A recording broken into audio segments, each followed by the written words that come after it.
கர்த்தருக்கு சோத்திரம். இன்றைய வேத வசனம் 68ஆம் சங்கீதம் 6ஆம் வசனம். தேவன் தனிமையானவர்களுக்கு வீடு வாசல் ஏற்படுத்தி கட்டுண்டவர்களை விடுதலையாக்குகிறார். துரோகிகளோ வறண்ட பூமியில் தங்குவார்கள். ஆமென். 68ஆம் சங்கீதம் 6ஆம் வசனம்.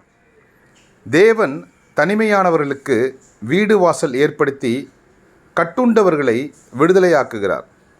துரோகிகளோ வறண்ட பூமியில் தங்குவார்கள். ஆமென். 68ஆம் சங்கீதம் 6ஆம் வசனம். கர்த்தர் உங்களை ஆசீர்வதிப்பாராக, உங்களோடு கூட இருப்பாராக. ஆமென்.